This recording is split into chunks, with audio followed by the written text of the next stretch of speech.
The sea between the Philippines and China is more than a geography of reefs and shipping lanes. It has become, over decades, a theater where law, history, and national interest meet, a place where routine encounters at sea can be amplified into global signals. In the last 2 days, that dynamic returned to the headlines after Philippine authorities reported tracking multiple Chinese research vessels operating near waters Manila regards as part of its exclusive economic zone. The exchanges that followed were immediate, public, and unmistakably meant to be seen. At the center of Manila's response was the Philippine Coast Guard and its leader on the water. Admiral Ronnie Gilg Gavin, the commander who oversees the service tasked with enforcing the country's maritime laws, framed the activity as more than a scientific curiosity. He linked the detection of the vessels to a government policy that emphasizes active presence and the protection of Philippine rights at sea.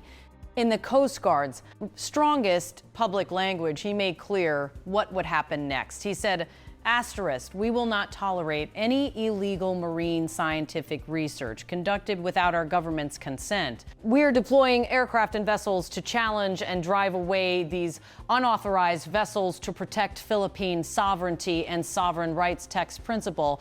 Those words matter because they mark a step beyond diplomatic protest. They describe a kinetic posture, aircraft in the sky, Coast Guard vessels on the move, real-time monitoring of ships that, according to Philippine officials, were carrying out scientific surveys without Manila's permission. Under the United Nations Convention on the Law of the Sea, the coastal state's consent is required for foreign marine scientific research inside its exclusive economic zone.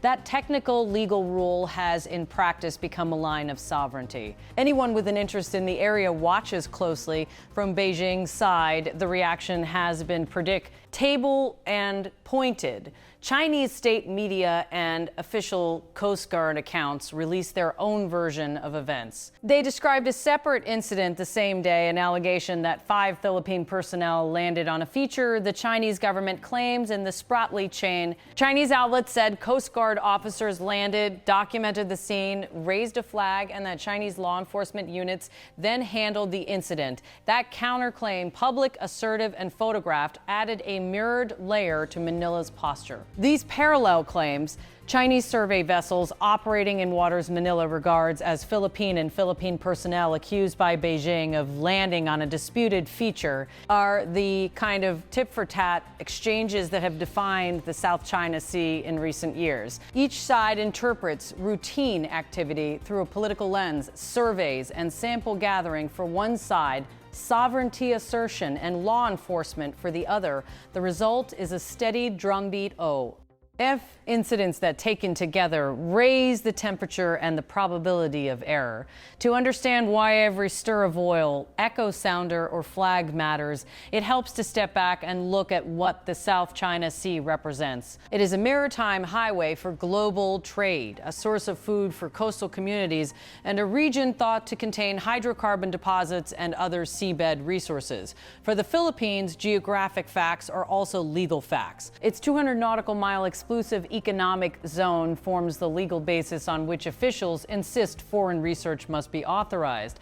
That claim is not new. It is grounded in the UN Turn-ins Law of the Sea framework and reinforced in Manila's telling by the 2016 award from an arbitral tribunal in The Hague that rejected broad historic claims asserted by China. Beijing has never accepted that ruling. Its insistence on historical entitlements and continued operations across the sea remains a fundamental point of friction.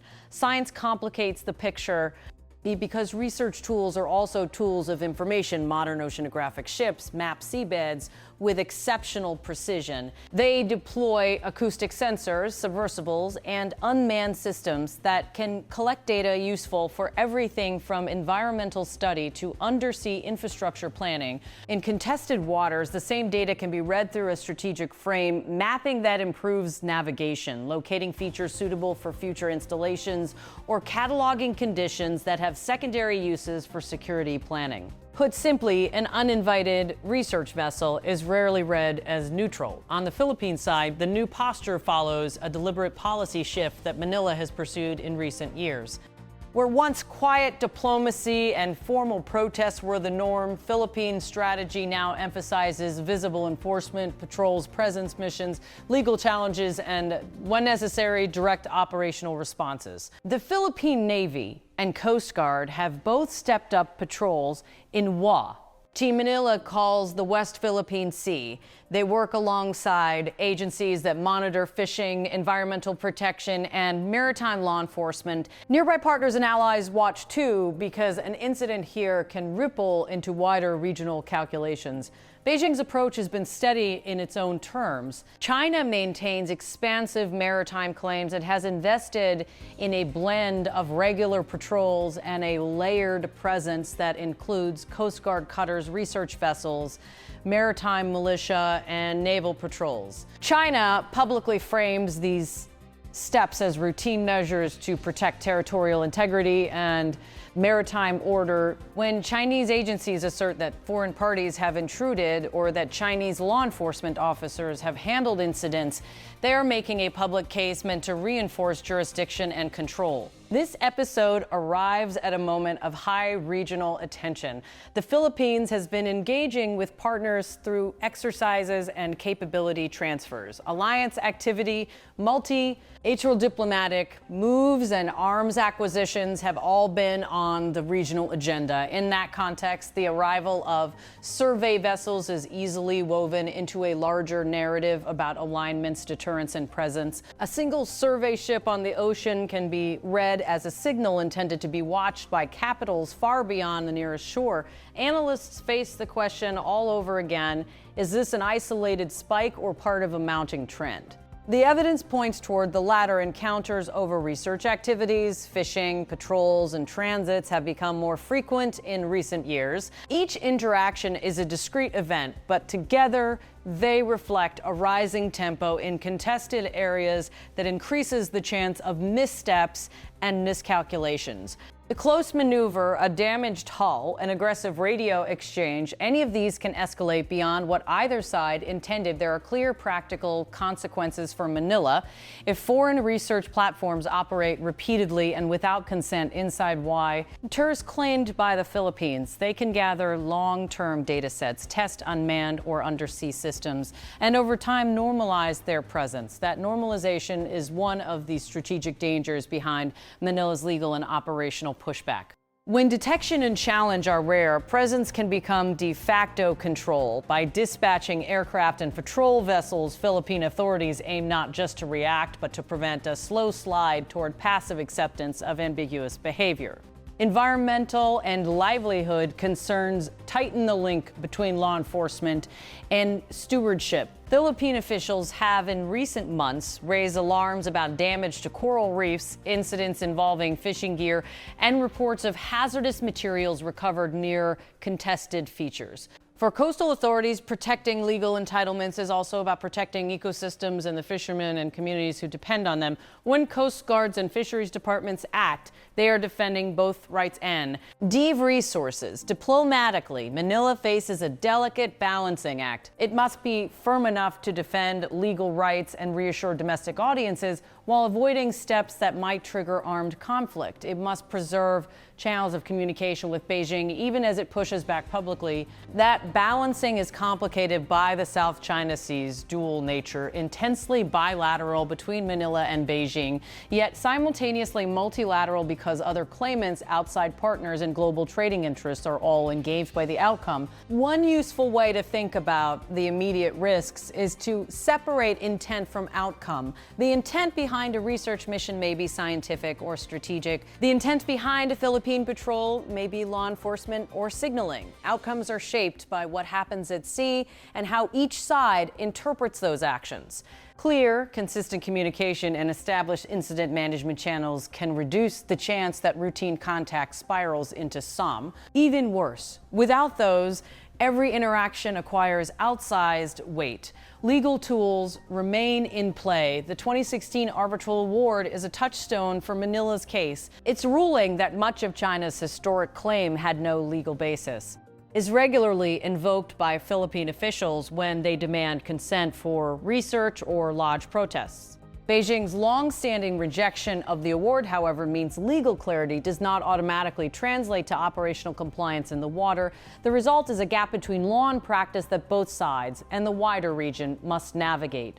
Looking ahead, there are a few plausible trajectories. One is episodic containment. The Philippine Coast Guard undertakes missions to displace the research vessels in question. China reiterates its own notices. Each side records the incident, and the immediate tension subsides without wider fallout. A second is gradual normalization. These encounters become regular features of maritime life, creating a new contest. Ted, baseline, both sides learn to tolerate. The third and least desirable is escalation. A series of incidents, miscommunication, or accidents leads to more forceful responses and a broader crisis dynamic.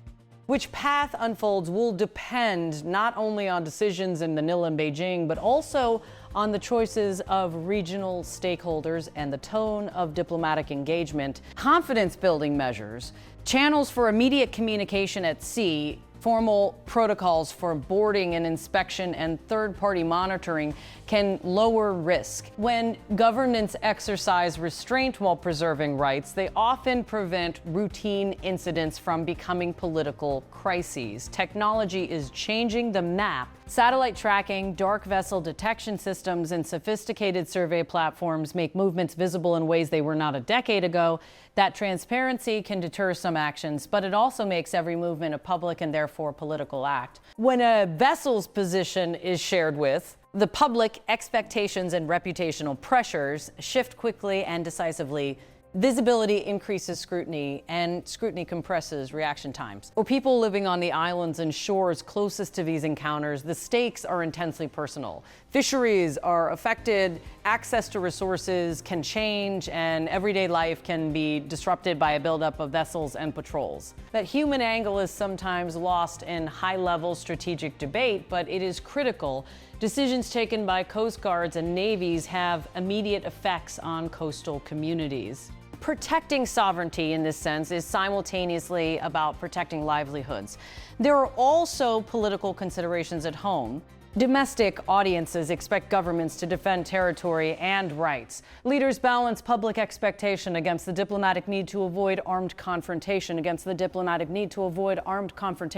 Public statements, patrols, and legal protests are not only tools of international diplomacy, they are also signals to citizens about competence and resolve. That domestic dimension shapes how governments choose to act in these fraught waters. In the near term, expect Philippine aircraft and Coast Guard vessels to maintain a presence in the tracks where those Chinese research vessels were recorded.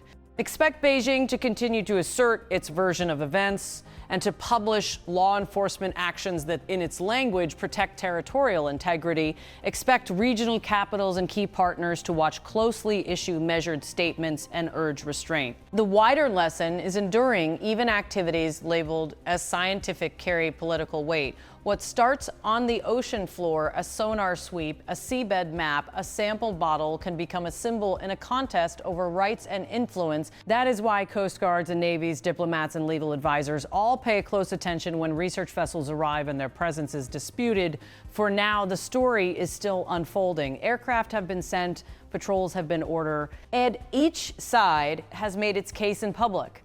Whether the coming days bring quiet de-escalation, new negotiated protocols, or a sharp exchange will determine whether this episode is a single flashpoint or part of a longer pattern of contested presence in one of the world's most strategically vital seas. In a region where the map is no longer static and where technology makes every move visible, every ship, every sensor, and every word matters.